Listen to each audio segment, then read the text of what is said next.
সেদিন ব্রাইড সাজাতে গিয়ে ভীষণ একটা খারাপ সিচুয়েশান ফেস করেছি, পুরোটাই তোমাদের সাথে শেয়ার করব। তোমরা ভিডিওটা প্লিজ পুরোটা দেখো।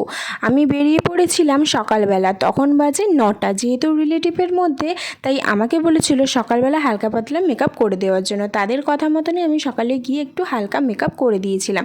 যেহেতু সকালবেলা ভীষণ দেরি হয়ে গেছিলো, তাই ওকে আমি টাইম দিয়েছিলাম 4টে, কিন্তু আমি সবাইকে 3টেতে টাইম দিয়ে থাকি। 4টেতে গিয়ে দেখি তখনও পর্যন্ত ওর গায়ে হলুদই শেষ হয়নি। আর এইদিকে আমরা সব কিছু রেডি করে নিচ্ছিলাম, ওর শাড়ির প্লিটসটাও রেডি করে নিচ্ছিলাম। তার আগে অনেকক্ষণ বসেছিলাম, প্রায় 2 ঘন্টার মতো গিয়ে আমরা বসেছিলাম। আর এইদিকে নাকি ও গায়ে হলুদের পর ওর আশীর্বাদও হবে, বরের বাড়ি থেকে লোকজন বসে আছে। আর এইদিকে বেজে গেছে 4:45। আমি কি করে ওর মেকআপ করব আমি তো ভেবেই পাচ্ছিলাম না। ভীষণ তাড়াহুড়োর মধ্যে ওর মেকআপটা করেছি, কোনো কিছু ভিডিও ক্লিপস নিতে পারিনি, যতটুকু নিয়েছি তোমাদের সাথে শেয়ার করছি। আর এইদিকে আমার বান্ধবী ফুলগুলো রেডি করে নিচ্ছিল খোঁপার জন্য। আর ও না থাকলে আমি ভালোভাবে মেকআপটা করতেই পারতাম না। ও আমাকে ভীষণ হেল্প করেছে।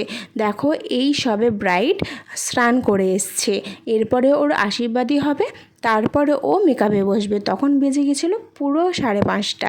তারপরে মেকআপ করাতে বসে গেছি, দুজন মিলে ঝটাপট করে মেকআপ শুরু করে দিয়েছিলাম। ওর থেকে কোনো ভিডিও নিতে পারিনি যে ও কীরকম মেকআপ চায়, কিন্তু যেটা আমি করে দিয়েছিলাম ওর ভীষণ পছন্দ হয়েছিল। আর সবথেকে খারাপ সিচুয়েশান হয়েছিল, ঘরে একটা ভালো লাইট, একটা পাখা ছিল না। একটা অনেক কষ্ট করে স্ট্যান্ড ফ্যান জোগাড় করে দিয়েছিল, আর যে আমি লাইটটা, আমার রিং লাইটটা লাগাবো, তার প্লাগ ছিল না। মাত্র ঘরে একটাই প্লাগ ছিল, সেই একটা প্লাগে আমি কি করব বুঝতে পারছিলাম না। যে আবার বাইরের প্লাগটা যে পাখা জ্বালিয়েছিল, সেই প্লাগটা পুড়ে গেছে। মানে একটা ভীষণ খারাপ সিচুয়েশান ফেস করেছি সেই দিনকে আমি। তো অনেক কষ্ট করে একটা আমাকে প্লাগ জোগাড় করে দিয়েছিল, তার মধ্যেতেই আমরা অনেক কষ্ট করে কাজ করেছি সেদিনকে। আমার ব্রাইডের কথা মতনই আমি ফুল মেকআপটা কমপ্লিট করেছি। ও যেরকম চেয়েছিল আমি মেকআপটা সেরকমই করার চেষ্টা করেছি। ওর ফাইনাল লুকটা তো তোমাদের সাথে শেয়ার করব, এরপরে কোনো ক্লিপস তো নিতে পারিনি। আর এরপরেই তোমার সাথে ফাইনাল লুকটা শেয়ার করব। ওর মেকআপ খুবই সুন্দর হয়েছিল, ওর তো খুবই পছন্দ হয়েছে, কিন্তু ওর থেকে রিভিউটা নিতে পারিনি। মেকআপ কমপ্লিট হয়ে যাওয়ার পরে নানিমুখের জন্য তাড়াহুড়ো করছিল, তো আমি ফুল লুকটা কমপ্লিট করেই তারপরেই ওকে ছেড়েছিলাম।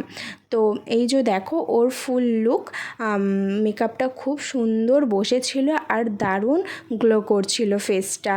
আর এই যে দেখো, বাইরে থেকে সবাই তাড়া দিচ্ছে, ওকে ডাকছে নানিমুখের জন্য। আমি ছাড়তে পারিনি, কিছু অন্তত ফটো ভিডিও তো নিতে হবে তোমাদের সাথে শেয়ার করার জন্য। আর এমন বাজে সিচুয়েশনের মধ্যে তাড়াহুড়ো করে মেকআপ করেছি, কি আর বলবো। আর সবথেকে বড় কথা, ও যেখানে বসেছিল সেখানে একটাও ভালো লাইট ছিল না, জাস্ট একটা হ্যালোজিন ছিল। ওই লাইটে একদমই ভালো ছবি ভিডিও আসছিল না। এই যে দেখো, মানে কীরকম লাগছে লাইট, একটা ভালো লাইট ছিল না সেখানে যে একটা ভালো ছবি তুলবো বা ভিডিও করব। তোমরা কারা কারা এরকম সিচুয়েশানে পড়েছো আমাকে প্লিজ কমেন্টে জানিয়ে, তো জানলে আমারও ভালো লাগবে। তো আজকের মতো এই ভিডিওটা এখানেই, কেমন লাগলো তোমরা প্লিজ কমেন্ট করে